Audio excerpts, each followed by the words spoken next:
There it is. And we're live! It's that time again!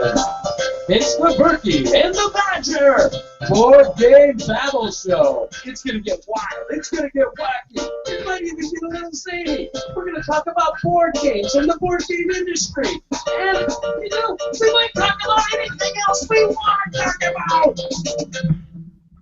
Hey, we're live! How you doing, my friends? Barry de Blay. I am alive. It is alive, like Frankenstein on a Wednesday morning, with cockles and bells all over the place. I'm awake somehow. Wonderful, wonderful. Today we've got an awesome show. We're so excited. We have with us none other than the mighty, the wonderful, the incredible man behind the curtain, Marty Connell from Rolling Dice and Taking Names. Welcome, Marty. Well, thanks for having me. I didn't know I was behind a curtain, but okay. Oh yeah, don't watch the man behind the curtain. I thought you were going to introduce the wonderful, incredible Hulk. But yeah, there was Mighty, so I thought, okay, that's Thor. Incredible is the Hulk. Amazing is Spider-Man. You know. And Stretchy is Plastic Man. Mm-hmm. Yeah, exactly. Well, it's so good to have you on the show. Well, so what are you doing there, Barry Double Trouble? Me, at the moment, I've just received my new camera from for doing my videos with, because I've had lots of problems with it switching off on its own, and stress, trying to get through to Amazon Francais, and just go around in circles, click the button here. If you've got problems, go to click there if it's that, and then click there to go, and then you're back at the beginning. It's like it's like that guy's pushing that boulder up the hill, which it always falls back down, and then he has to go and pick it. I don't know. I feel like someone in an Escher painting. I think is the way to describe it. Yeah. So that's my week. I've just had to run out from a Wacka Wacka party. We're getting near the end, but I don't know what we've sold and what we haven't sold at the moment. So. Yeah, yes. We talked about that last week, that you're holding these Wacka Wacka parties that are kind of like what we refer to as a Tupperware party type of format in the States, but you're actually bringing out catalogs with games that you're actually presenting to people, and they're actually ordering games right in your home. Yeah. So, yeah, good fun. Get to play games as well, which is nice. Well, mainly teach them, but yes, great fun, the Wacka Wacka. And what have you been up to then, my Bert Hardschmeyer? Well, just been real busy with lots of work-related things and all that. I heard something kind of funny. Marty, you know about my spice company, Bert's Happy Mouth, right? Oh, love that stuff, yes. Well, something interesting happened. This is kind of just a silly little thing. I won't spend a lot of time on it, but one morning I wake up and I check my email, and I have 68 requests for a little sample of my spice. I have this little small sample. It's only about a tablespoon worth of spice, and it's just something I will send to people if they want to just try a little bit. I've only had maybe 4 or 5, 10 people, I don't know how many, take me up on it over the years. Well, I get 68 emails in the morning saying, I'd really like to try your sample of spice, and I'm a good cook and really looking forward to this, or your recipes look really great, all that kind of thing. I'm thinking, good grief, did I get spammed? Did my email get hacked? Because this is crazy. Well, the next morning, I wake up, I got 170 requests. Spam. Well, then I start going to my Facebook page, and I'm getting all these requests on my Facebook page where that little offer is. And I'm thinking, my goodness, I asked somebody where they saw it, and they saw it on Megan's Freebies and Giveaways. It's a Facebook page that has 15,000 users. And they shared it, unbeknownst to me and without my request or whatever. And, well, guess, guys, how many requests now I have had for my Happy Mouse samples? Probably more than the requests I've had for me with those photos of me in the bathtub, I think. Yeah. I think I'm on the wrong show. What, do you think this was a board game show? No. I thought it was. All of a sudden, we're talking about meat seasoning and bathtub pictures. I don't know if this is right or not. Yeah, well, that's the random. Well, that's the Babble. Long and short of it, I've had over 3,000 requests for my spice samples. So now I'm like, oh my goodness, I don't know how I'm going to handle this. But anyway, that's what I've been up to. Really busy with all of that. I'm just a one-man little cottage industry shop. You know, I really don't focus on it much. I love cooking and all that, but it's crazy. Anyway, long and short of it, that's what I've been up to. Tell you, I want to make just a little bit of a comment about our upcoming, or our current giveaway that we're doing. It's called Inserts Galore. Rolling dice and taking names. Marty and Tony. Tony's not here, obviously, but are a part of it. And we also have some other podcasters that are cross-promoting this.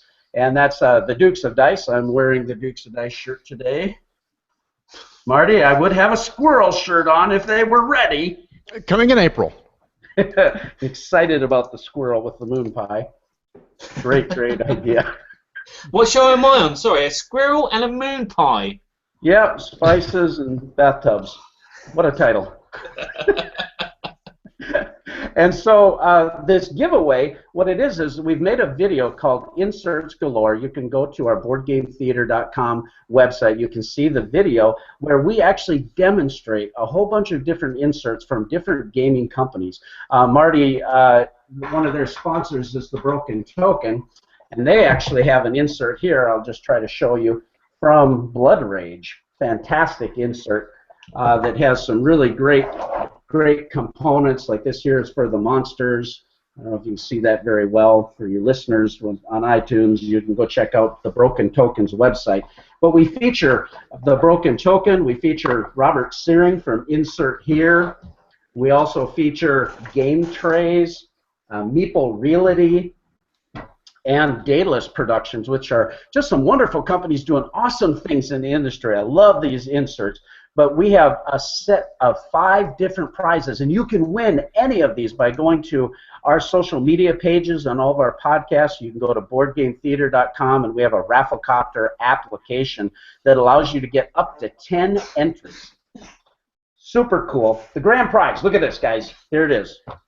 The first time ever seen on TV, on the YouTube, on the internet. You could win the Grizzled. Oh, yeah, baby. Great game, right, Marty? Oh, awesome game. You can also get paper replacement money from No Chance Games.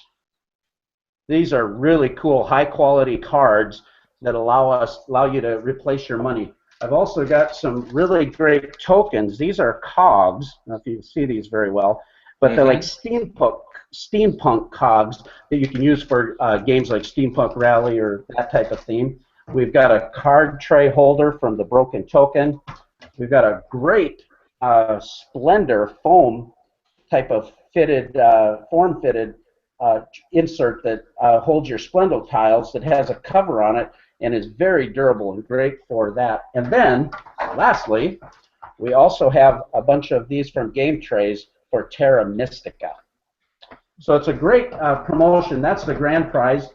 We also have a full gaming mat, a Dragon gaming mat from Robert Burt Games. So it's well over $100 worth of thing. Plus the other prizes are you can win an insert of your choice from any of these fine companies that are helping us. So super excited about that giveaway. And again, you can go to BoardGameTheater.com. You can see the details. You can see the Rafflecopter app. You can also join all of us podcasts, Rolling Dice, Taking Names, Blue Peg, Pink Peg, the Dukes of Dice. You can go to our social media and you can connect with us there and get a chance to win this. And it goes till March 31st. So you've got opportunity to share it with your friends and have a good time with that.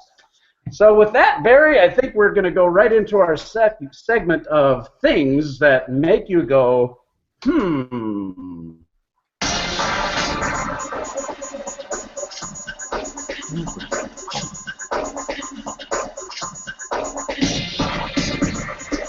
Oh yeah, that's better. I should do something like that. Oh yeah. Oh yeah. Oh yeah. How's that for news sound? Yeah, that sounds like What's making you go, hmm, Barry? Not much at the moment. The only thing that made me go is something which popped up on Kickstarter. I'll do a screen share and show you it. It's a thing called Wartile, which is not really a board game because it's on your computer. But the thing is, with this Wartile, it looks like Heroescape. And it has gameplay mechanics much like a board game. But there's like a real-time element as well as kind of turn-by-turn elements in the game. And the game looks stunningly magnificent. I didn't know what word I was going to go into there, but yeah, the game just looked really, really, really, really stunning. So that made me go, but also the fact that it hasn't fully backed yet as well. No, it's still not fully backed, and there's 20 days to go, which is a shame because it looks beautiful. But I think that they maybe have organised the project. Oh, Marty, I see your name on here as well. You backed this as well. Day one. That to me, that's like Heroescape. You know, on as a video game. Yeah, and there's some other people I know that backed day one too. So I'm shocked it also hasn't funded because it looks great. I'm surprised board gamers aren't all over this one. Wow. Yeah, I agree. Yeah, so that made me go and shocked and The name of that again? What was the company? The game is Wartile. It's by Playwood Projects APS. Whatever APS means. APS, Advanced Pant Syndrome. I don't know. Well, take a look at that. That looks fantastic. Yeah, the 3D renderings there looked amazing. Yeah. Well, the thing that's made me go, is I saw a report just recently about Barnes & Noble actually holding local game nights. This might be a little bit dated news, but we saw a press release here in the last couple of weeks, and local gaming Barnes & Noble game stores are actually holding these nights. And I saw some titles that they were offering, and that made me go, because they were doing code names, they were doing Splendor, Lanterns, and then I saw, of course, the Sheriff of Nottingham, which I can't help but just love that. I think that's a great gateway type of game for that type of mechanisms and so forth. So that was interesting. But right alongside of that was the fact that Cool Mini or Not has purchased the international rights to Sheriff of Nottingham and are actually working now with Arcane Wonders to bring Sheriff of Nottingham to a larger international market. Have you heard about that news, Marty? I have heard about that. That was pretty cool. I wouldn't have put those two together, but I guess because it's interesting because Cool Mini or Not use other companies for distribution of their games in other countries. For example, I know Ignacy told me a couple of weeks ago that they're the ones distributing Blood Rage in Poland. Right. So I was surprised that Cool Mini or Not picked up the international rights. Yeah, I find it interesting. I know they work with some of the designers from Brazil and where some of that is produced too, and so it's kind of interesting to see how, Essen distribution will happen and how that goes worldwide and the partnership with Cool Mini. But Brian Pope, the president of Arcane Wonders, said he was very excited about working with them and bringing that to a larger market. And I know the game is going into somewhat of a evergreen status. They've sold well over 100,000 copies, and you're starting to see it in Targets and some of the big box stores as well. So very exciting for Sheriff of Nottingham. The one thing that Brian Pope said about it, he said he thought this was going to really expand the expansions and offerings that Sheriff of Nottingham was going to have.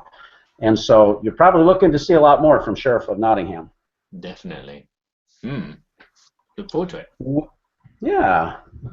Well, from there, I guess we're going to go right into our board game talk, where we're going to have our section, the good, the not so bad, and the ugly. The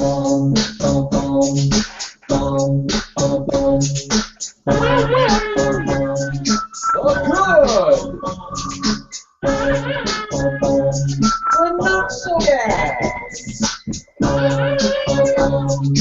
Wait for it. And the ugly.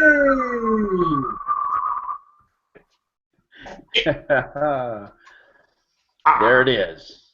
You can't handle the truth. Right, I'll explain our good, bad, and the ugly system. Our good, the bad, and the ugly system works for our first impressions of games. So what we'll do is, when you play a game, you normally get a good vibe of what the game is going to be like.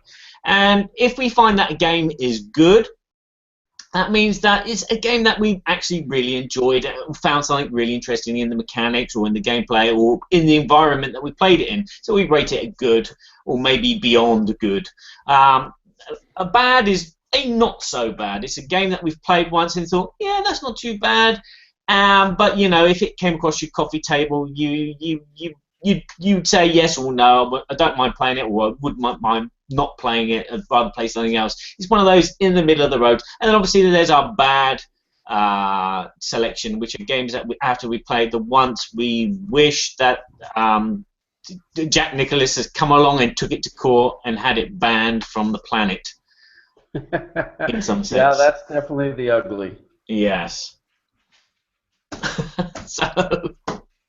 Well, let's go through and explain our memes. Okay. Do the good.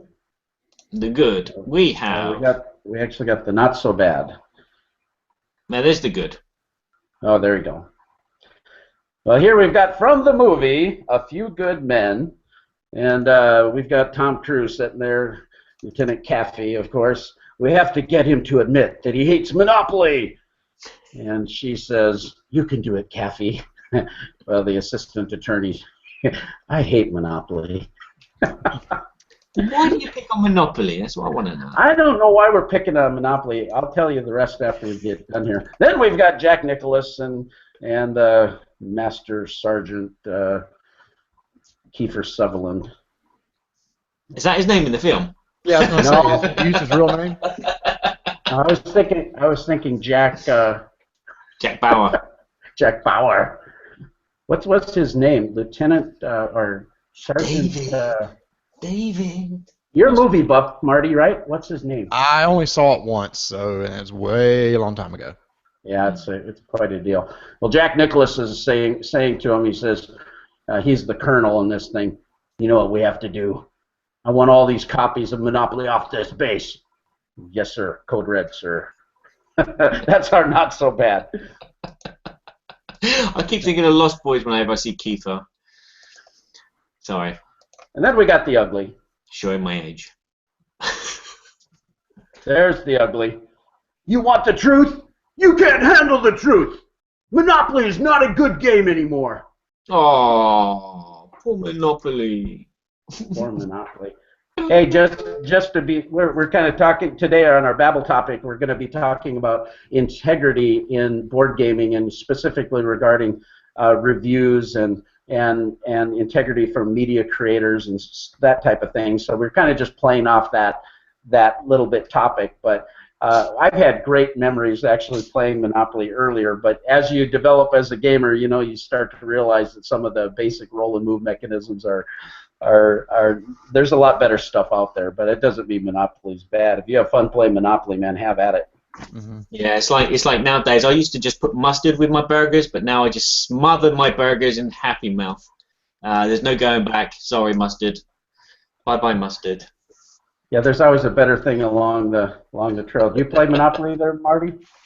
Pardon me, what? Do you play Monopoly?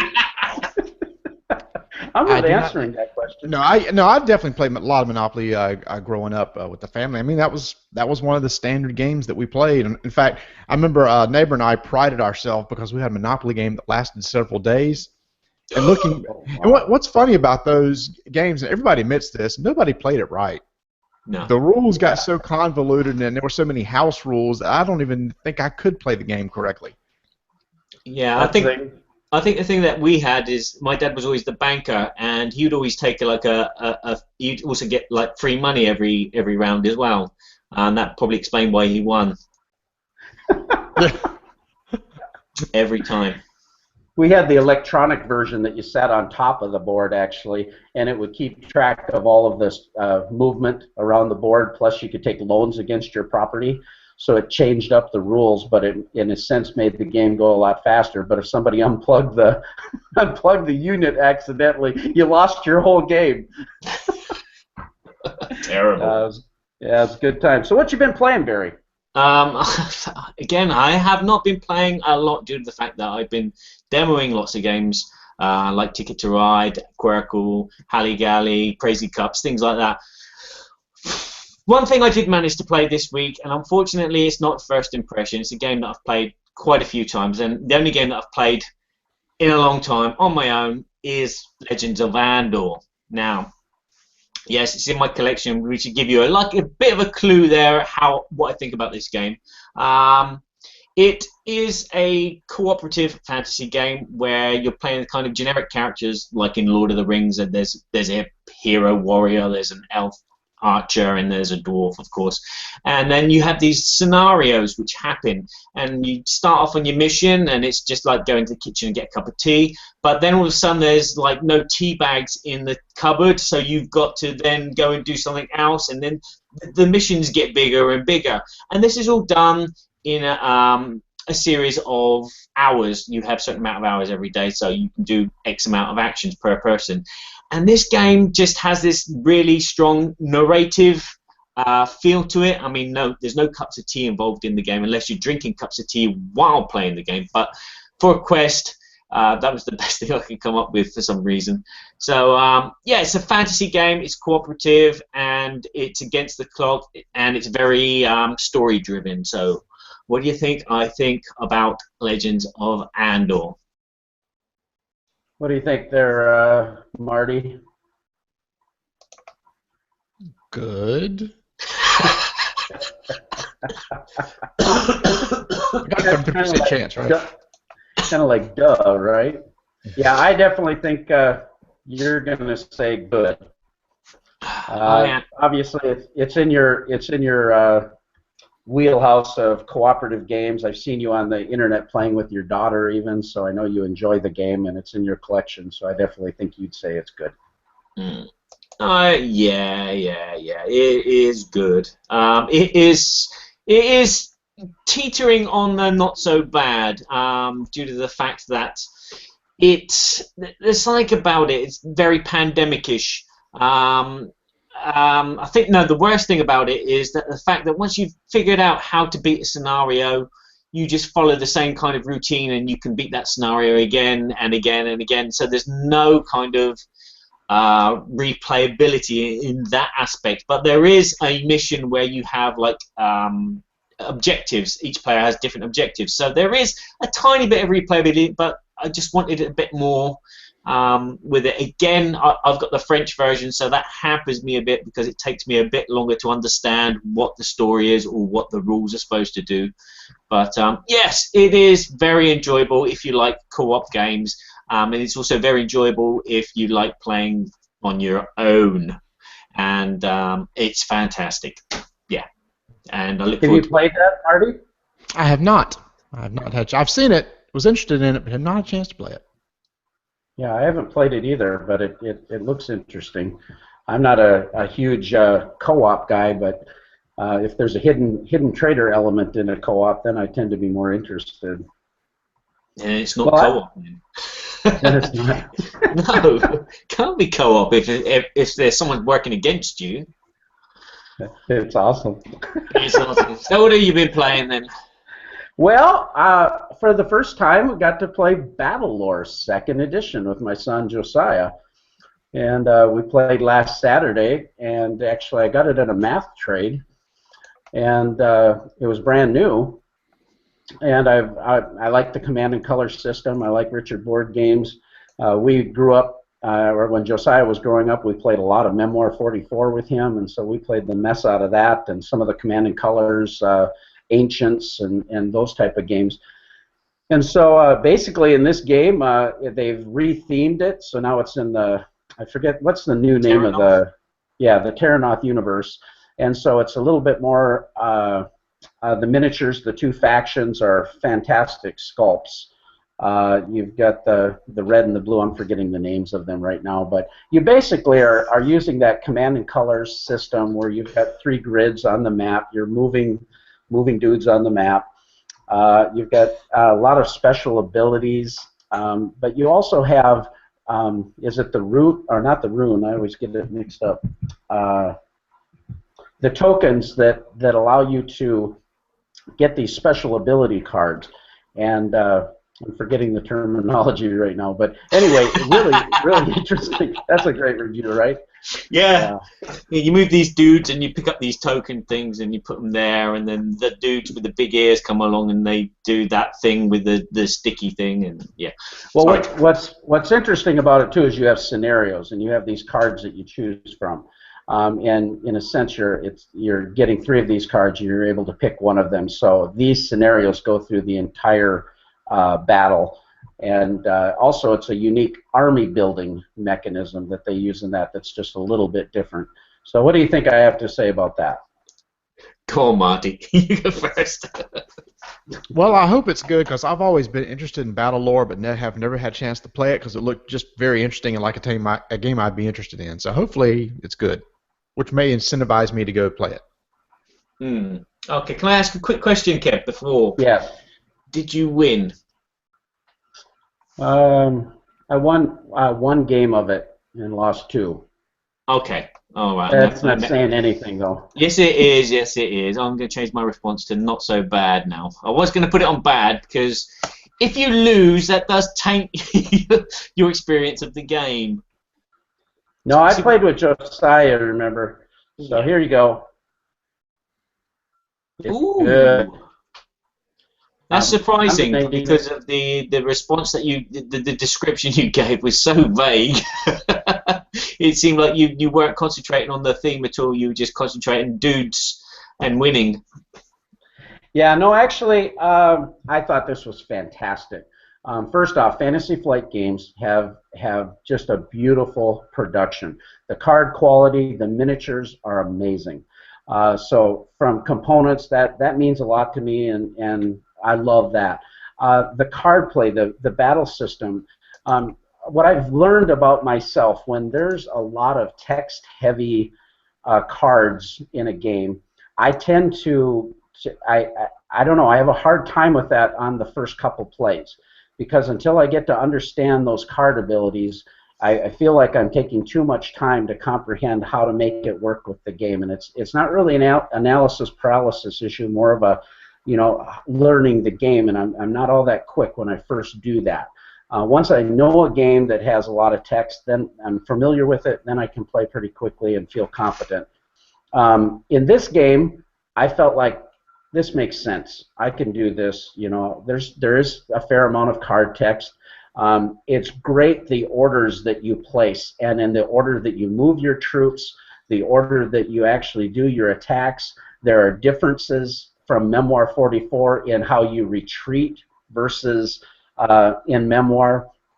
The special abilities of each of these armies are fantastic, and now they've got some new expansions for each of the factions, which adds more variability. The back and forth play style, I don't know how to really explain it, but it's just, there's more depth to it than in Memoir. It's a little less reactionary almost. It's almost like you can kind of plan what you're going to do depending on your objective. And, yeah, Josiah, he blows me away at most games anyway. He's so bright, but it was fantastic. We just had a blast. I think it's great. Cool.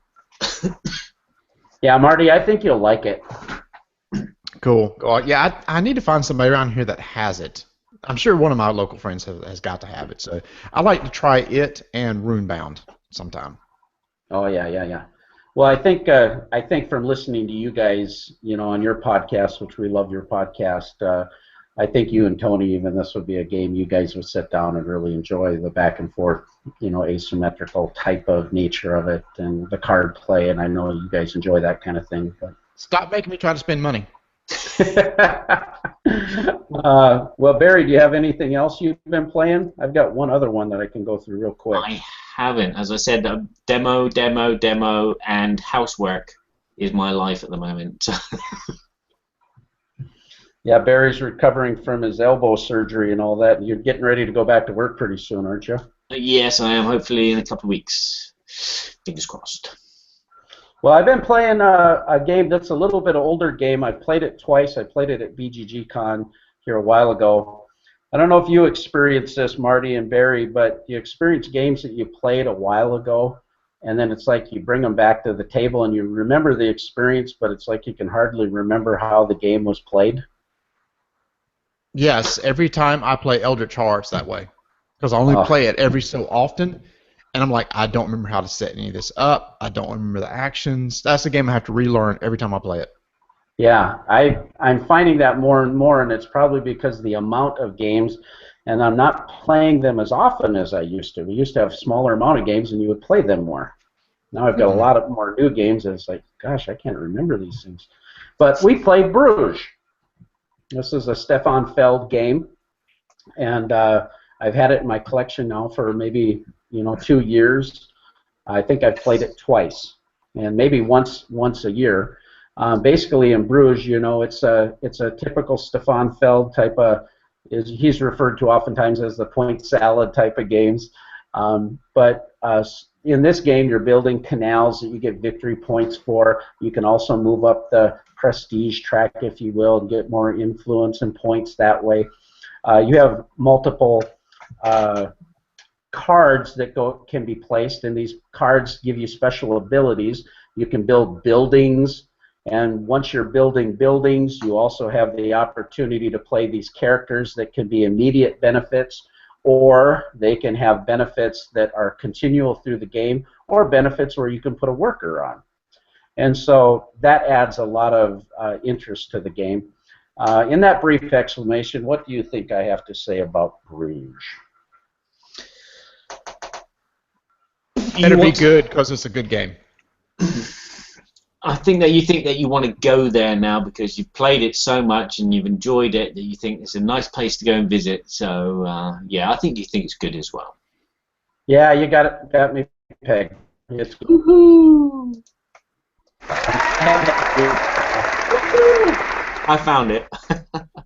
Yeah, Bruges is one of those Feld games that if nobody ever played Feld before, this is the one I would probably pull out to introduce people to Feld, because it's not too tough to learn. The cards are easy to deal with. I don't know. I just think it's the easier one to pick. It was easier for me to pick up than some of the other stuff he's done. Yeah, I think that's a great point, Marty. I think it's definitely a great introduction, and I generally like a lot of the Feld games. Castles of Burgundy is my #1, Aquasphere is my second, and Bruges would be my third. I have the expansion for Bruges, the City on Zin or Zwin or whatever. We didn't play with that with our game group. This was the first time we had brought it to our game group, and they all really enjoyed it. These character abilities are really fun, and I always feel like, though, when I play these kind of games where they have a stack of cards, and when the cards run out, then the game's over. And that's one of the things that worked with this game. We played a 3-player version, by the way. But I always feel like, oh no, I just need a little more time. I just got it going, and I just need a little more time. And, but it was a lot of fun. Well, that's our good, bad, and the ugly segment. So we're going to go right into our game show with our special guest, Marty Connell of Rolling Dice Taking Names.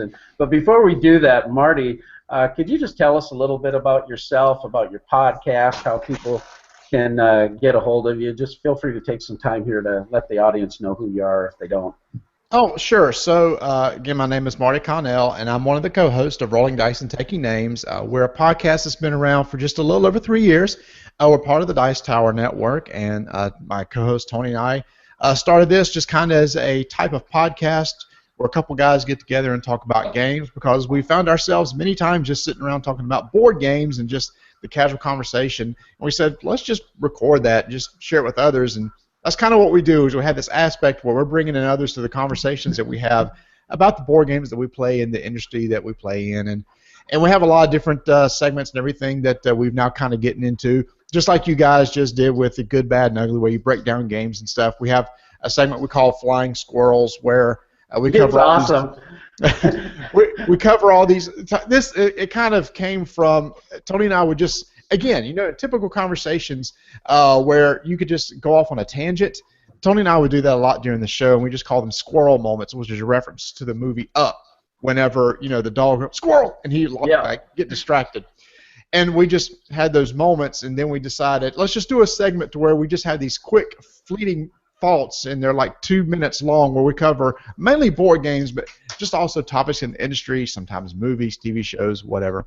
Plus, we also do reviews, and we're starting to tinker around, maybe doing some video too. But if you want to find us, you can find us at our website at rolldicetakenames.com. You can also, if you want, podcast is there, but we're also on the Dice Tower network page. Our Twitter is at Dice and Names. We have a really active guild over at BGG that's going on. We have a Facebook page. You can search for us and find us there. Tony runs an Instagram account that he always wants me to push because he's the one that runs it. So he's always constantly pushing stuff over there. And we just recently started a crowdsourcing campaign early this year on a site called podpledge.com, which is where Chaz Marler from Paradise runs his pledge, and we decided to use his same site also. So if you want to check that out, you can go there. As mentioned earlier, we do have some brand new T-shirts going to be coming out in April, designed by Brandon over at Analog Gamers, and I'm excited about these shirts. One of them emphasizes the squirrel. Another thing we do is we reference moon pies because we're from the South, and it's just kind of something we latched onto somewhere along the way. Now everybody associates it with the moon pie, so we have this squirrel moon pie T-shirt, plus just a regular logo T-shirt. So you can check that at analoggamers.com too. Yeah, the moon pies are iconic. You sent me some here. Marty joined us on a Board Game Theater episode when we did our Star Realms episode, and he was Admiral Rasmussen and did a great job. It was quite fun. We had Sue Sheldon also on that episode, but anyway, we were sending the costume back and forth, and Marty sent me some moon pies, and my wife looked at me. You really like those things? I actually do like those things, and so I wanted to mention that too about your pod pledge with Chaz started. I just think since I first heard about Roll the Dice Taking Names, it's been one of my favorite podcasts that I've listened to over the last few years. I don't have enough time to listen to everybody. There's a few, but you're definitely in my top 5, and it's whenever your episode comes out, I'm always listening to it. You and Tony do such a great job, not only talking about games but other things. You do a lot of pop culture, talking about. You've got your movie review episode. I think you do every summer blockbuster thing, and it's just always entertaining and super fun. Yes, we broke the top 5. So, also we're very honored to have gotten a Golden Geek nomination for 2015. We're excited about that. We know we have no way of winning, but just being nominated was really cool, and we appreciate all those that voted for us. Yeah, I was just going to mention that too. I had both of those noted. That congratulations on the Golden Geek. I think that's just fantastic and well deserved. And I know you have a lot of fans that really love what you do. And one of the things I really enjoy about your podcast too, I just feel like you guys are very thoughtful in the way you present things from multiple perspectives, and I think that'll really segue into our Babble topic down the road. But for now, we're going to go right into our game show. What game is behind the door?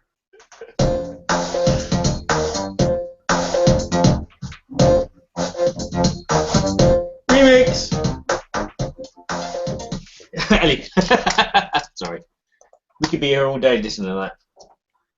But you can listen to it in the real, actual audio podcast. Well, we've got a lot of fun with our game show. We have a lot of fun when we have guests on the show, Marty, and you've seen we have a 3-part question. Barry, I'll let you go ahead and explain the parts of our game show. Okay, yeah, we're going to be asking some personal questions about Marty. And is it Marty or Marty? Mardi Gras? Well, I mean, seeing as Marty. how you're from across the pond, the way you're saying it's just fine. But here it's just Marty. Thank you, Marty. Yeah, Marty. Yeah, see Marty. The T. There's a T there, Marty. There is. It's not a D. Correct. It's not a coffee either. It's a T. Coffee, Marty. Okay, we're gonna find out some really, really kind of personal stuff about Marty. by asking him some questions. The first question we're going to ask him is, we're going to be asking him what was the last game that he purchased. And in this, we are playing it in a kind of 20 questions mode where Berkey and myself will be asking 5 questions each, and which Marty has got to reply with either a yes, no, or maybe a in between. Okay, so you left it wide open. Yes, no, or something else. Because sometimes you'll ask a question and the game will kind of fall into like we were talking about earlier, cooperative with the traitor aspect. Is it a cooperative or is it a game with a traitor? Yeah, you can give us slight clarifications. Okay. All right. Basically, yes or no. Basically, Got yes it. or no. And the second question. Oh, well, we're going to tell. Well, why don't we just do question by question? Okay, we'll just go one by one here. Yeah. So the question is, what was the last game that you purchased? So, Barry, you want to go first? Okay. I'm gonna say that Marty is quite an intelligent guy, and he doesn't blurt out lots of money all at once on games. So I'm gonna say that the last game that he purchased was gonna be like a medium budget kind of game, nothing too expensive, maybe a $30-40 mark. So, okay, yeah. So I'll ask, was this game less than $40? No. Shit. You can't handle the truth. No. Ah, I need a currency converter now to figure out what $40 is.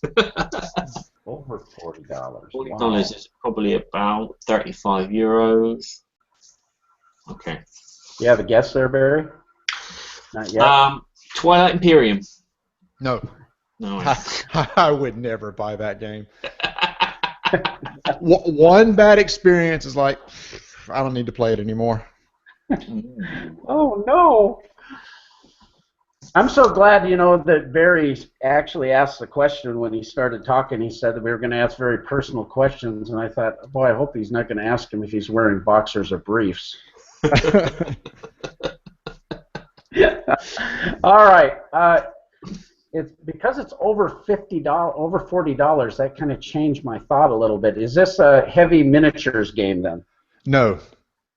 No. Okay.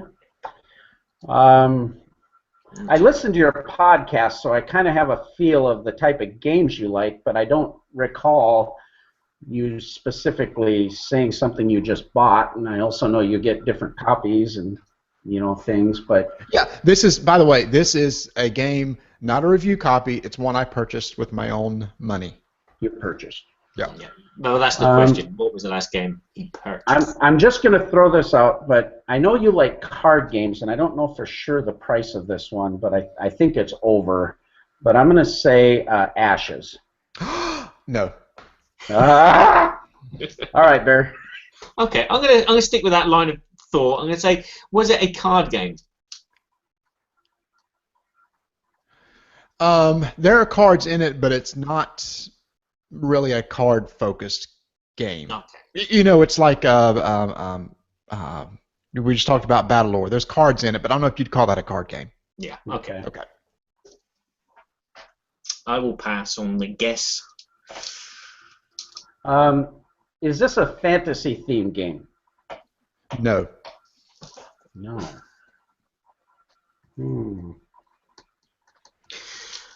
Okay, I'll pass. Okay. Does this game fit into the family genre of board games? No. Oh, God. Okay. That was quick. Oh, no, the family game's here. Yeah, we're mad. We're grown. I don't believe in family. No. I believe in a family. That's not family. We are family. I got all my sisters and me. How many questions y'all get? 5? 5 each. Okay. Okay, so it's not a family game.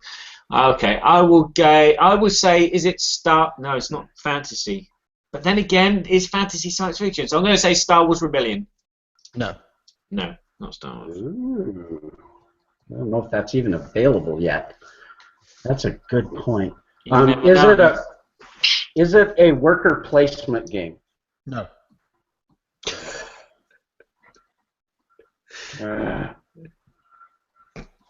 Have y'all had a yes answer yet? No. No. We're off track, buddy. We normally get good on this one. Oh gosh. I'm just going to throw it out there, but you said it wasn't miniatures. So I'm going to say Blood Rage. No, you know I got that one. Oh, you do. Yeah, I didn't know if you bought it though. Yeah, okay, but that go was ahead, last Bear. year. Oh yeah, okay, yeah. Go ahead, Bear. Okay, I'm still trying to get my head around what $40 is and converts into.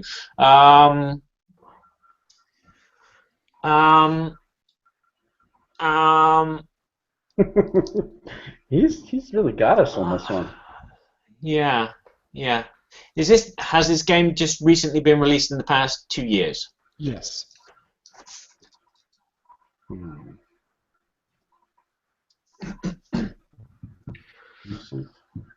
Primarily cards, not miniatures. Okay. I'm gonna. Ooh, gee. I'm gonna take a stab in the dark at. Ooh.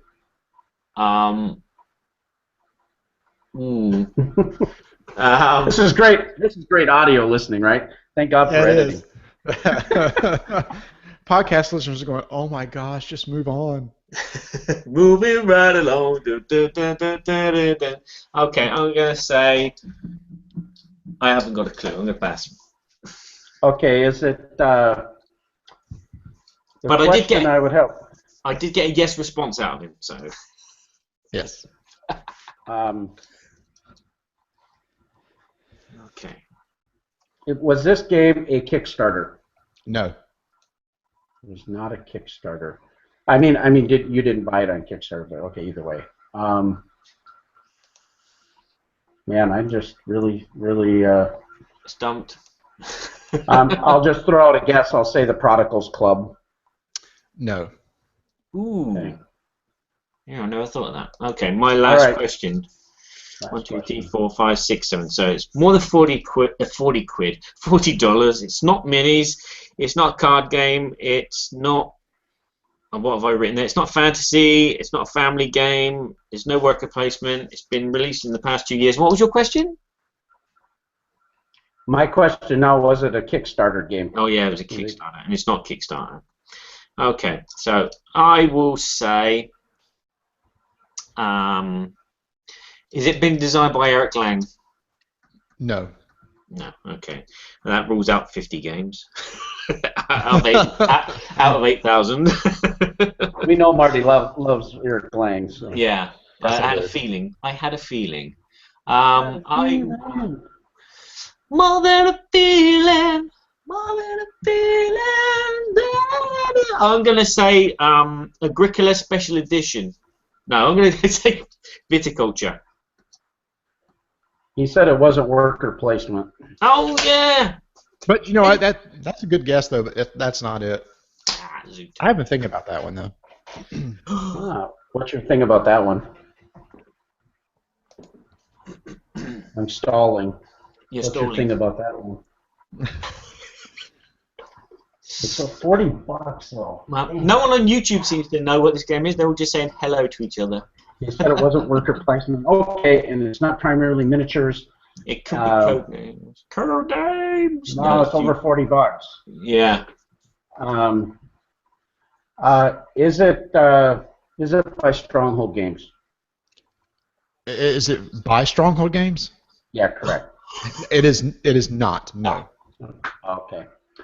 Yeah, I'm at a loss. I'm gonna just guess Dice City. No. Yeah. All right. Looks like he stumped us. Let us know what? Yeah, he's picked us. He's got us. So what is it, Marty? It is Liberty or Death from GMT Games. Wow. What was that? I've never heard of that game. Liberty or Death. Liberty or Death. It is Tell us a bit about it. It is a game that just recently came out from GMT Games. It's a coin game. It is based on, it's an historical game based on the American Revolution. Tony and I, in a few months, want to do a whole episode on GMT games and coin games. So I picked up Liberty or Death.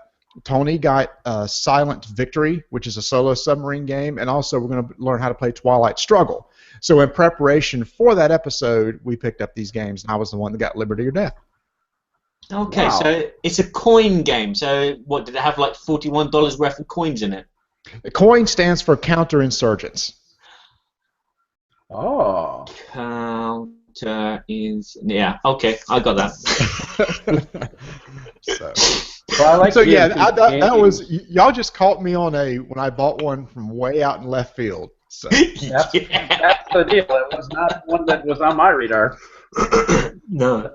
I sure like GMT games though, so I think that's something I kind of want to take a look at. And it's actually one that theme. It's actually one that when we're done here, I'm actually going to go set it up downstairs in the basement and start trying to learn it because my son wants to play it with me. Oh, cool. Well, let's move on to our second question, and this is where Marty's actually going to draw for us if he hasn't already got an image. He's going to put up an image. Barry and I will both explain the image to you, and we've got 2 minutes to do this. And the question is, what game, Marty, are you most excited about getting? Wait a minute, I was supposed to draw something? Yeah, question 2. You must draw the image. So you can draw it on your face, you can draw it on your arm. And, yeah. You weren't ready for that, huh? I was not. I did not read that part that closely. Let me grab There was a squirrel in the room when he was reading the script. Okay, question 1. Oh, that's easy. Another thing. Question 2. It's kind of like when I'm playing games with my son. I never read the second half of the text. I only read the first part, and then I always do it wrong. So number 1, I stink as an artist, so this will be interesting. And I guess I'm supposed to draw something that's not too much of a giveaway. Yeah, so don't draw the box cover like Sam Healy did.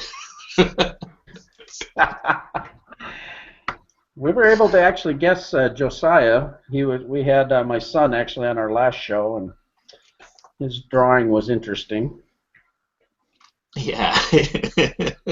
So Marty is frantically drawing right now, and we're trying to throw him off. Yeah, I'm trying to frankly, I can't even say that word. Frankenstein. Try to decide what I want to draw here.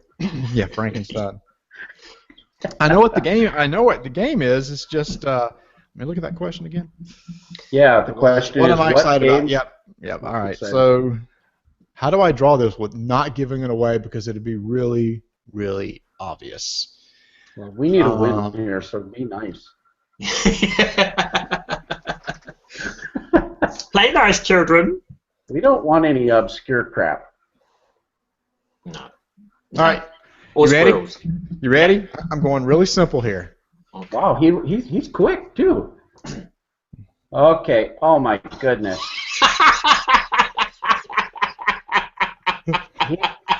He has a couple lines.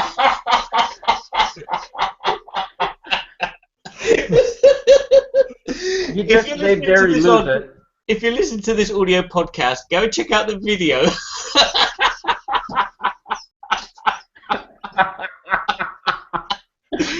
I need to check It looks like the Red Lantern, but then there's on the other side there's an X, and so I think I know what it is. We got a quote. Level 38 Games said they've laughed so hard looking at our memes. Well, look at this image that Marty going, you'll laugh too. I have a guess because I think I know what it is. But do you know what it is, Barry? Yeah, I think I know what it is too. All right, what is it? It's Twilight Imperium 4. No. Come on, I said I wouldn't do 3. I won't do 4 either. It has to be Star Wars Rebellion Ding, ding, ding, as an ding, X-Wing ding, ding, ding. and a TIE fighter. That's it. Nice job. It was stickman art at its best. Awesome. We'll move on to question number 3. The question is, what is your current favorite game? This is one that you're playing the most, you're dreaming about while you're working, when you go to sleep at night. And basically, you're going to give us 5 one-word clues. And we're going to guess after each one of this. You're going to try to stump us, but you cannot use a word that's in the title of the game or the designer. If we don't get it, then you're going to be able to give us a phrase as a hint or one final guess. Okay. So here's the first clue. Earth. Clue. Earth. Okay. Earth. Ooh. So, Middle Earth? Does that hint at being science fiction or maybe nature? Could be a nature game. Come on, Berkey. You know this monsieur better than I do. You listen to all his podcasts. Well, Earth. Well, I know he's a big Lord of the Rings fan, and when he said Earth, it just hit me. Middle Earth. Middle Earth. Would it be Battle of the Five Armies? No, it is not. Ooh. That is a good guess though. Next one is cube, or cubes. Cubes. Plural. Earth. Cube. Okay. Yeah, that helps. That helps a lot. It could have been Agricola because you put cubes out and there's Earth where you plant your cubes and they grow into more cubes. Yeah, cube tree. Cube tree. Cubal Earth. Yeah, Cubal Earth, Google Earth. No, how do you? Let's Thanks a lot. Yeah. Ooh, I'm gonna pass. I'm gonna wait for the third clue. Okay. I'm gonna pass too. Okay. Calendar. Calendar. Earth. Calendar. Cubes. Yeah. That could be Calendar could be doomsday for Earth when cubes come to invade. Oh, I know what it is. It's Pandemic Legacy. Ding ding ding ding ding. Oh, well done.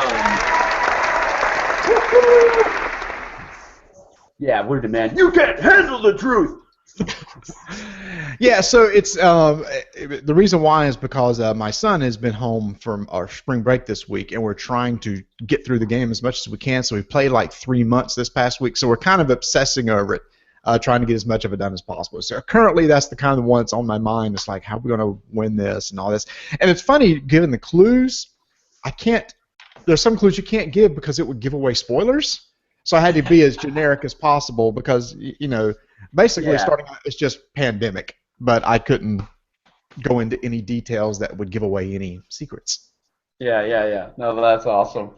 I hear a lot of people just having a real blast with that game. I wasn't a real big fan of regular Pandemic, but I hear people who are kind of so on Pandemic really enjoy Pandemic Legacy. That's me. I'll never probably play regular Pandemic again anytime soon, and this is it's less about the Pandemic game, more about the experience. Yeah, well, that's half of it. Well, we're going to move right on just so we can move along here on the Babble topic, and it's You Can't Handle the Truth, and we're going to be talking about integrity in gaming, particularly from the point of view of how reviewers handle integrity and media content creators handle integrity in gaming. And we have several different questions, but I know recently Marty was on the Secret Cabal Gaming podcast, and I believe you were on with Rodney Smith. Was that an Express edition? It was an Express. Secret Express. Yeah. Well, I had listened to that, and I'd heard some of the topics, some of the buzz that was going on out in the industry, and people who were being critical of people who maybe had sponsorships or had received review copies, or even people as far as doing Kickstarter reveals, a lot of different things. There's a lot of people talking about different things, and Marty, obviously you have a really great perspective and experience with this, and so we'll just dig into that a little bit. How do you feel about the topic just in general?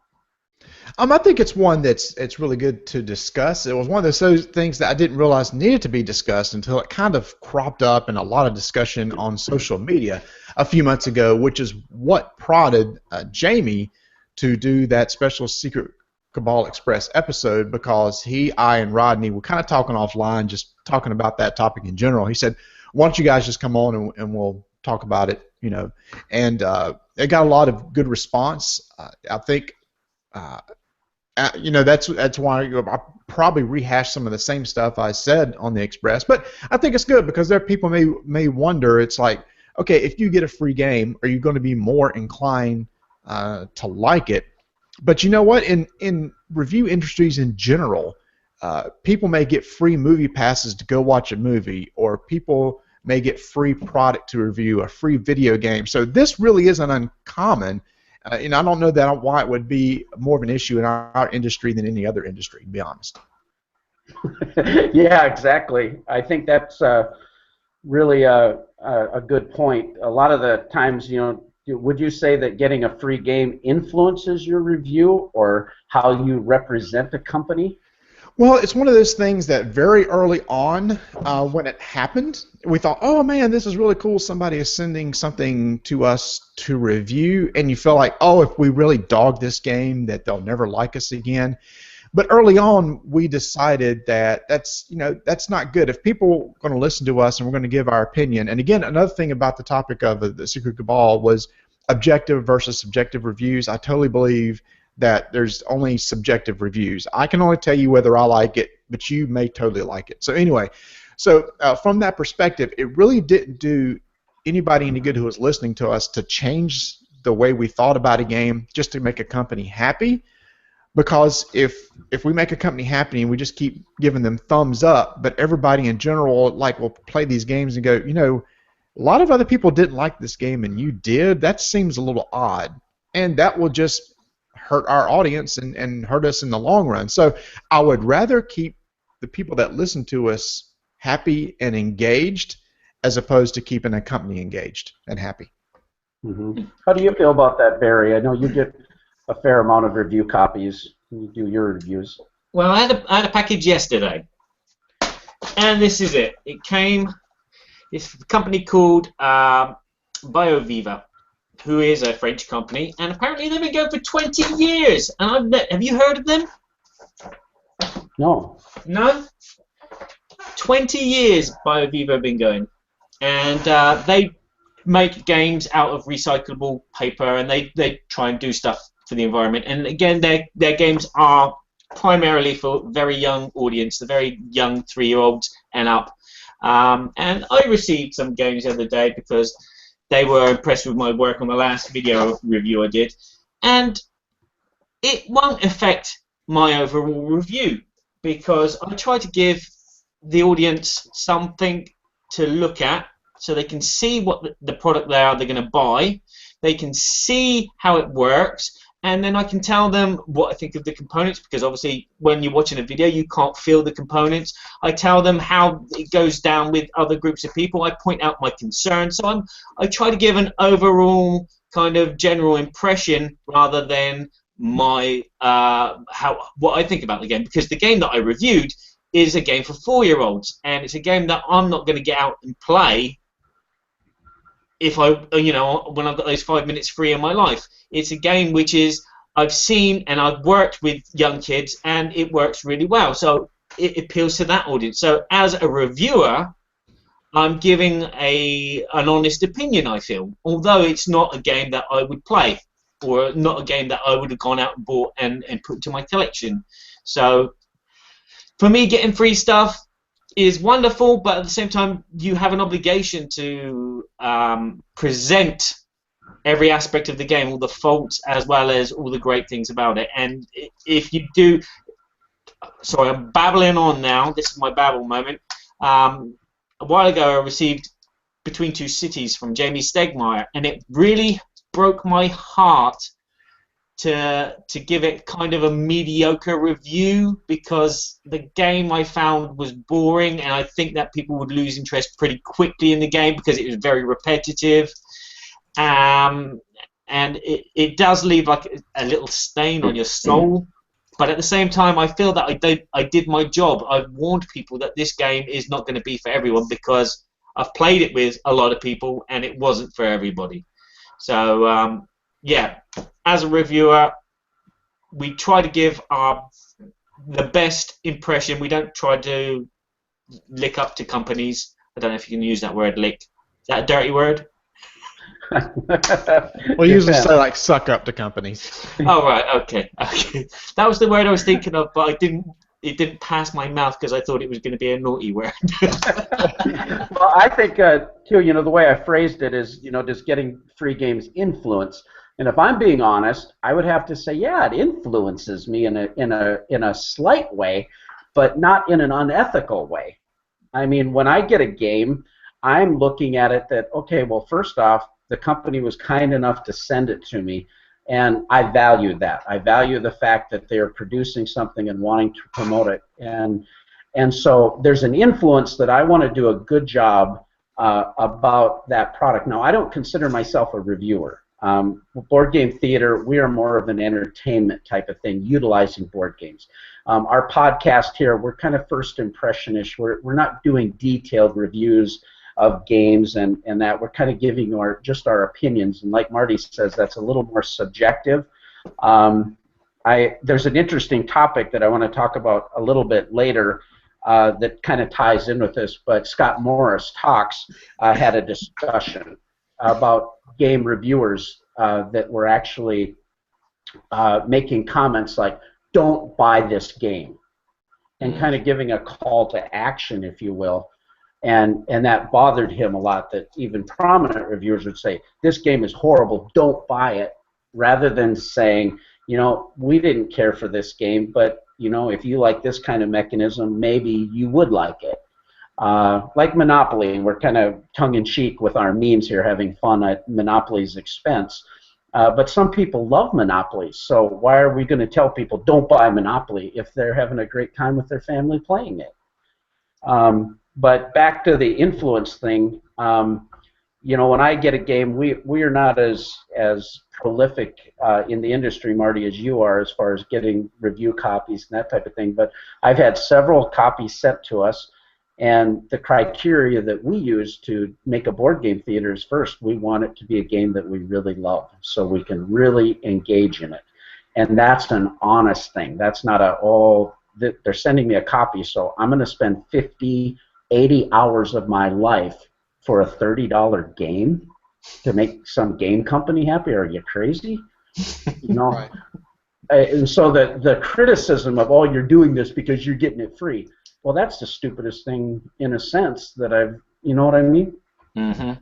Yeah, but there was a documentary a while ago here in France about people on Amazon who don't work for Amazon, they work from home, but Amazon send them free stuff so they can give it a 5-star rating on the Amazon site, which will then boost the sales. I think Chaz did a video a while ago about this game that he bought, which was just a packet of dice, and it had like 600 5-star ratings, and he got it, and you could see that it was just a pile of pants. So there are people out there that will abuse the system because they're getting stuff free, but you know, it will hurt an audience, and it does destroy the customers. The words have gone from my brain. It destroys the customer's confidence in buying things, particularly online and things like that, for me. So. Yeah, I think one of the things too, you know, Marty, how do you feel about full disclosure when you present a game? You know, if you've been given a game, and or maybe paid even, you know, in a sense, you know, I know you have sponsors. Is there a conflict of interest there, and then like right along with that, is full disclosure really important? Well, right off the top, we have never been paid for a review or preview. It's just one of those things we've never asked for. We get lots of requests to cover Kickstarters. Not just us, everybody. You could tell when some of these are just blind emails that everybody's sending out to all the different shows. And we had to adopt a policy. This is the keyboard. We had to adopt a policy of basically, we'll consider a Kickstarter if it's something we're interested in, but we're just not going to do tons of Kickstarters because we just can't do them all, and we don't want to become the Kickstarter show. Yeah. So there's only a few that if we do a Kickstarter preview, it's because of a game that we're interested in. The last one that we did was Escape Room in a Box. And they did send us a prototype of that, did not pay us, and we played it and we enjoyed it. So we've never been paid for a review or preview. So now, as far as free copies of games, we don't always say up front we got a free copy, but the reason why is because we looked at what other people did. Tom never says in his reviews this was free. Joel never says this was free. I've never heard anybody every single time say this was a free copy. And so I thought, okay, well, if nobody else is doing it, maybe it's not expected, so then we don't mention it either. And I haven't had a lot of pushback from others saying, hey, it would be nice if you would let us know that. I mean, for example, I just told you I bought Liberty or Death.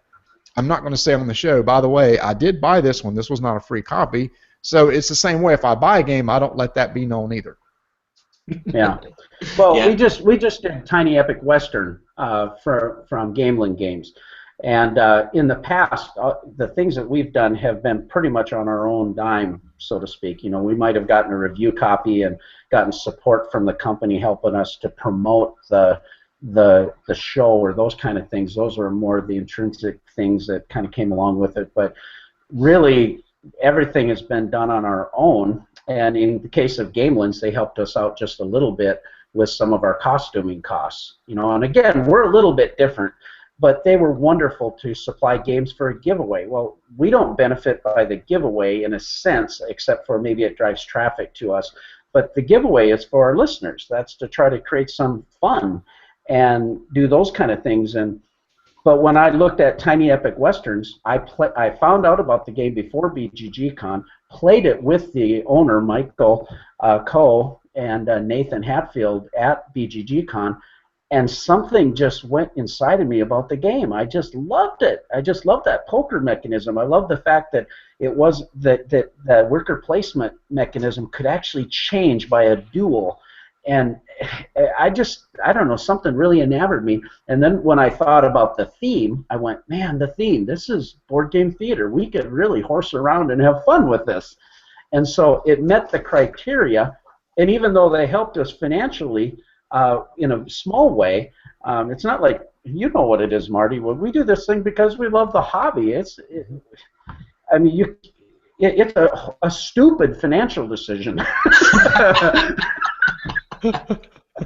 Exactly. Yeah, we're not getting paid for this. Honestly, why are we doing it? We do it because we love it. We don't do it for the free games. I definitely don't do it for the free games because that means I'll go down to IKEA again. That's more money. How do you feel about it with the sponsorship? You know, you've got sponsorships, Marty. How do you feel about that with being objective? And now that's the tricky one that people do question about. One of our sponsors is Portal Games, and initially when we started talking with them, we talked to them because we love Ignacy. For us and Ignacy, the Polish guy and the two Southern guys just really hit it off somehow. We just always have so much fun when we're together. So we talked to said, is there any way we can officially work together? He liked us, we like him, and so we did that. Tony and I on the side said, you know, if we do this, will people think if we review Portal Games, will we do it unfairly? And so we thought, well, we can, but we just do have to be upfront and not give him any special treatment. And in fact, in the agreement that we wrote with Ignacy, we said, just so you'll know, we're not going to treat your games any differently. If there's something that we don't like about them, we will be upfront and say it. Now, since we've had the agreement with them, we had the only official full segment review we've done of one of his games is Stronghold, and that's actually a Stronghold game that's published here in the U.S. It's Portal over there. The others that we have done have been more in the Flying Squirrels thing. Hey, I got Tides of Time. That's a little fun little game. You need to check that out, as opposed to a full review. So we've kind of pulled back a little bit and don't always push his games to the top of the review list because we don't want people to think, oh, you guys just review Portal games. And in fact, last year I was a little down on one of his games, Rattle Battle Grab the Loop. Subjectively, I just didn't care for the game. It just wasn't one that did much for me. And as such, we didn't even formally review it because typically we only review games that we're really interested in. People say, you guys don't give a lot of negative reviews because I'm not going to play games I probably know I'm not going to like either. Yeah. And so with the sponsorship, and I've talked to Jamie about this too, and we talked about on the that Express episode of one of Jamie's the Secret Cabal's sponsors is Stronghold Games. He's the exact same way. He's dogged some Stronghold games before. He hates to do it because he and Steven have a great relationship too. But again, our responsibility to anybody is going to be to the people that are listening to our opinions and not to the people who provided the games, even if they're a sponsor. And here's the thing, if that became a problem and the sponsor said, I just don't want to work with you anymore, then I would rather give up the sponsors than listeners. Yeah. Wise, very wise. No, and I think that, again, speaks to the topic of integrity. And, you know, I ultimately, people, when they're listening to content providers, they have to determine whether or not they trust the reviewer, if they trust that. And I don't know if it's where all the mistrust comes from, if it's just the cynical nature of things that are public and judging people's motives and those kind of things. But by and large, when I think about our community, I think of people who are doing this for the love of the hobby. There's not much money for us. There's not much, I mean, maybe we're getting some notoriety, if you will, but it's like, that's not... What is a Facebook like? I mean, it's nothing. It doesn't pay the bills. It doesn't make you that much more happier in life. It's just a Facebook like or a Facebook follower. It's nothing really. But at the end of the day, it is someone that respects you, and you know, courtesy is a nice thing. Well, one thing you touched upon, Marty, that I think is interesting too is negative reviews. You know, I've not received a lot of criticism personally for this side of me, but you know, I tend to rate most of my games, you know, when we do our good, bad, ugly segment, they're usually going to be good or not so bad because before I purchase a game, I look at a lot of what other people are saying, and I do some research before I buy it. So I pretty much know that I'm going to mostly like it. I'm not going to buy something just on a whim. I don't have the discretion income to do that, and I think a lot of people are that way. But you know, I've seen kind of a trend of, and you tell me how you feel about this, but like reviewers feeling the need to rant and have negative reviews because it gets ratings. People like to. It's like, no, this gives me credibility. I'm ranting on this game because otherwise people accuse me of just being a corporate monger or stooge or something. I think there probably is some truth to that because when does Tom Vassell get a lot of hits sometimes on his videos is when he goes off on a rant. Never fails when Tom does one of his end of the video reviews where he's slamming things and throwing things. Maybe he gets tons of thumbs down, but he gets a lot of views also, and it creates this discussion.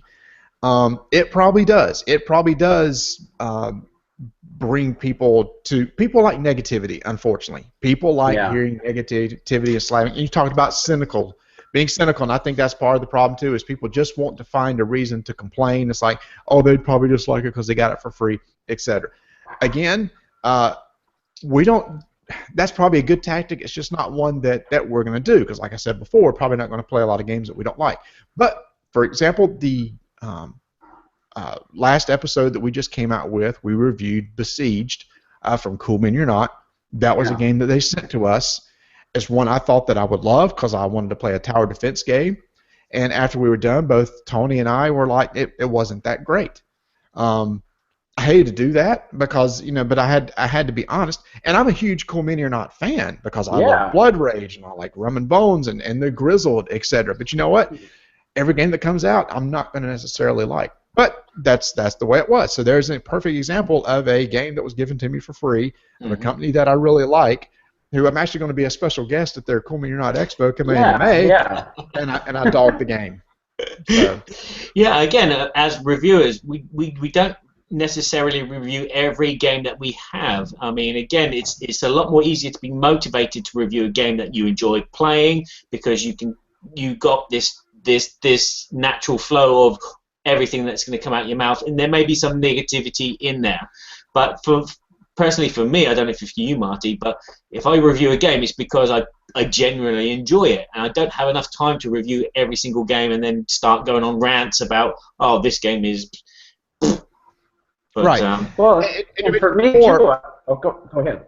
I was going to say, I mean, we're not Tom or Joel, who constantly are given games that are expected to be reviewed, even games they really don't want to play and review. So there's definitely more of a chance if they're going to play something that they don't like, just because there's probably more of an obligation to. They're expected to. Again, I never considered us a review show. People just like hearing reviews. From the onset, I told Tony, I don't want to be just where every show we do one review, and we don't.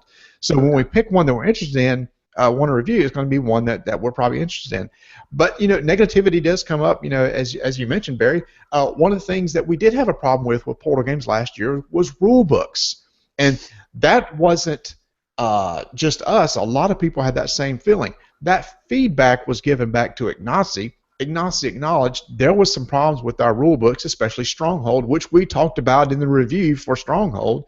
And now Ignacy has changed how he does his rulebook policy to where he will now post a rulebook, an early version, online and ask people, please read and comment and see if this makes sense to you. Yeah. Free labor. Exactly. Free editing. Yeah. Well, and there it's constructive criticism versus actually negativity. And, you know, for me too, you know, I love this hobby. This has been such a great thing for my family and so many great experiences with so many people.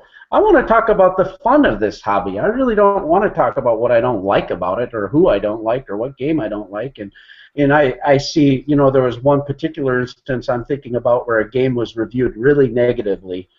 And this was from a fledgling producer. The game was produced incredibly well.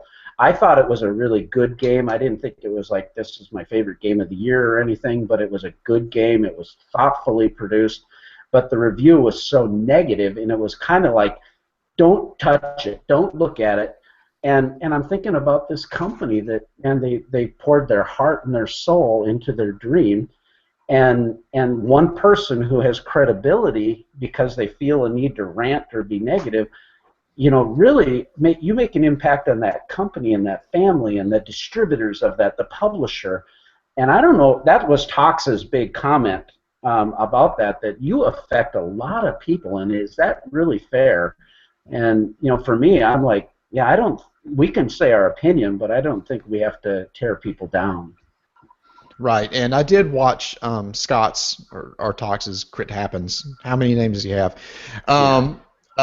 Video segment on that. I think what he says is true, but you also got to realize too, he's now coming from the voice of the president of a publishing company. So to me, when he did that, I think it was more. And I love Scott. And in fact, as we're sitting here talking, me and him are talking on Facebook. We're knocking each other about our football teams. But anyway, because of a picture he just posted. But anyway, so he and I are good friends. But I think he came more from a publisher than from a reviewer. But I do agree with what he says, which is part of the thing we had with the Secret Cabal Express episode, subjective versus objective reviews. Every review I do, I consider subjective. Hey, I played this game. I don't like it. I played Besieged. Did nothing for me. I don't really care for it. But that doesn't mean you may not like it. I would never say, do not buy this game, because I can't speak for you. I can't speak for the 6 people that listen to our show, whether they like it or not or anything like that. So he's got one more than us. Oh, damn. But so that's my whole thing. You know, I hope I have never said, I don't think I've ever said, do not buy this game. I have said probably, go get this game. And is that bad? What, should I not do that? Does a publisher not want me to do that? You know, because that's the same thing, because it could be positively affecting him too if I say that. But that's not subjective anymore if I tell you to go buy it. That's true. I've done that because I'm so passionate about something. You know, when Blood Rage came out, I love this game. You got to get this. You got to get this. This is awesome. You know, whatever we're passionate about, we want other people to be passionate about generally, whether that's a movie or whatever it is. And that's where all the hype and stuff comes from, I think. But yeah, I think it's an interesting topic. I think you're right. Scott is coming from that perspective of a manufacturer, but I thought it was thoughtful. And I think before we make some of these statements that we might, make, I think it's important to be thoughtful and realize what we're actually saying. But generally, I think when I'm listening to a lot of the people that I'm listening to, I think we're big enough to realize that, okay, this is someone's opinion. We don't have to move on someone's opinion. Mm-hmm. Yeah. I mean, going back to when Tom Vassell slates a game, I remember there was one game in particular, it's a Hawaiian Euro game of some sort, which he threw out off the roof or into a bin or something.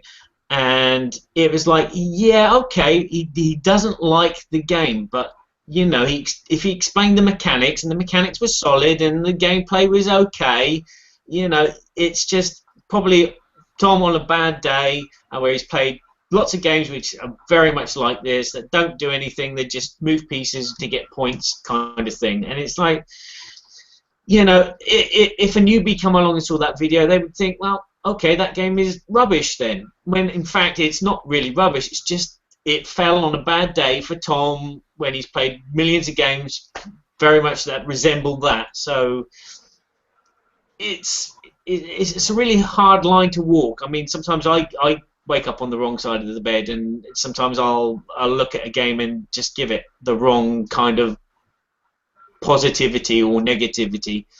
But at the same time, we have an obligation to be just for the product as well as state our own personal opinions, and we need to differentiate those as well, I think. Yeah. Do you have any closing thoughts on this topic? Yeah, I'm hungry. Is there a moon pie around here? Actually, oh, that's funny. I used to have a box of them in here with our logo on it, but it's downstairs. I used it for a picture, but no, I don't have it. That's all right. I'll eat this USB key. There you go. Hopefully it's like at least 8 gigs, so it'll be more filling. Oh no, it's not. That's a wireless adapter. Oh damn. So, any closing thoughts, Marty? Yeah, I think it's one of these things that's very interesting to hear from other listeners what they think. Do you expect full disclosure of whether you get a free game or not, or do you just assume it? I mean, I know people probably assume the bigger guys probably get their stuff for free. So should the smaller guys say whether they got it for free or not? Always just listen to somebody's opinion as subjective, even though they may tell you whether you like this or not. Even though they come across as saying this is a bad game because, always remember that they're probably not phrasing that right, because what somebody may think is a bad game to you is a good game to them. Yeah, I think that's a great point. And you can go to our Board Game Guild 2248 at the Berkey and Badger show and give us your thoughts on this. We'd love to hear what you think. And likewise, you can join Marty on their guild at Dice and Names on is it Roll and Dice Taking Names, your guild, Marty? It is. You're really smart and have the guild number. I don't. Well, you can look them up on BGG, but this is a great topic and some things you can talk. Join us on Twitter, join us on Facebook, and give us your thoughts about this. I think it's an interesting thing, and as reviewers, we always want to do a better job, and we want to improve. I'm not that great of a wordsmith, and I know I can improve in my communication skills. So we're all trying, and honestly, I think most of the people out there doing this are doing it for the love of the hobby, and maybe we get sidetracked from time to time or don't do it perfectly, but I think that's generally the heart motivation. Yeah, that's normal. You're walking through the supermarket, and then there's a nice lady with a shopping trolley. You do get distracted and forget which one's your wife. That happens to me all the time. It does. You're putting this out there on the air. Okay, you're a brave person. Squirrel moment. Squirrelberry. No, she knows. She knows. Well, I guess that's honest, huh? Hey, that's me. I'm honest. If I'm tired, I'm tired. Seriously. I'm hungry. Well, I think this has been a fantastic show. Marty, tell us again where people can get a hold of you. Make sure my dog doesn't bark while I'm doing this. I gotta keep muting the mic. You can find us at our website at rolldicetakenames.com, at our Twitter at Dice and Names, at our guild which is number 1589 on Board Game Geek. I found it while we were talking. 1589. Nice. I need sound effects. That'd be kind of cool for our show. Let's see, now I lost track. Oh, you can. We have a Facebook page which you can like us on. We're on iTunes, so you can go subscribe to us there.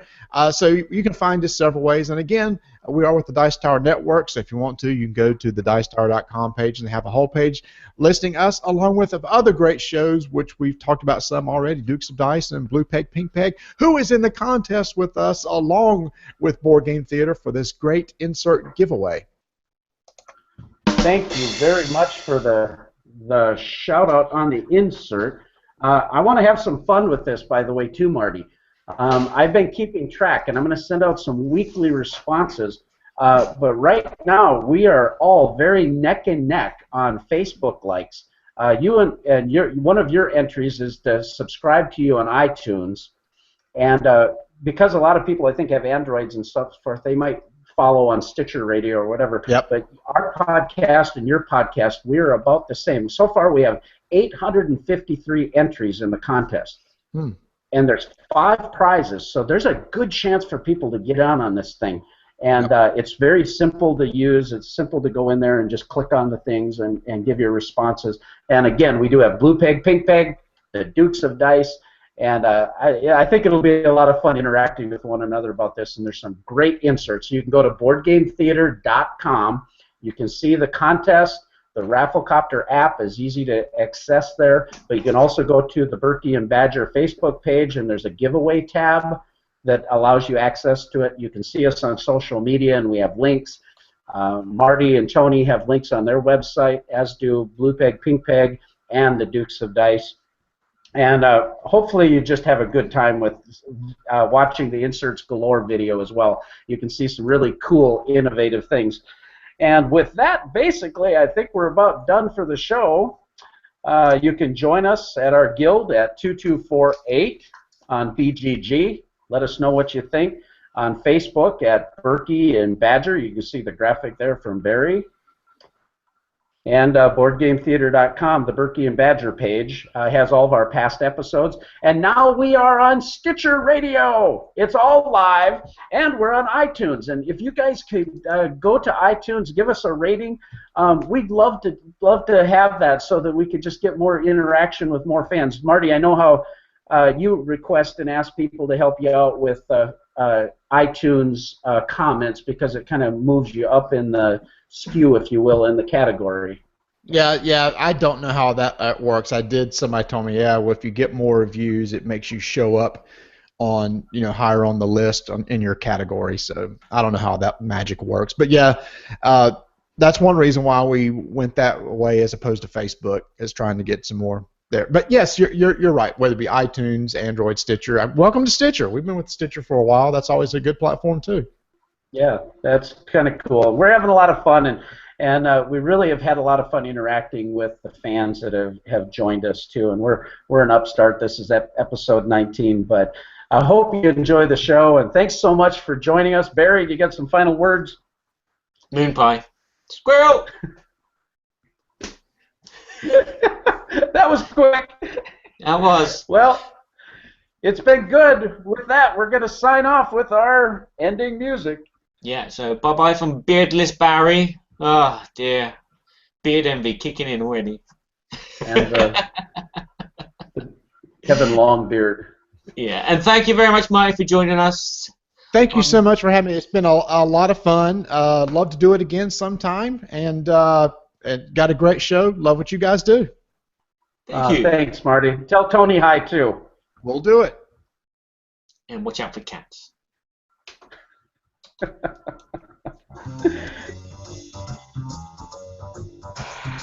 We're so glad we had this time together. And now it's time to go. It won't be long until we have another show. Woo-hoo. So keep us in mind, get online. Berkey and Badger will be back in no time.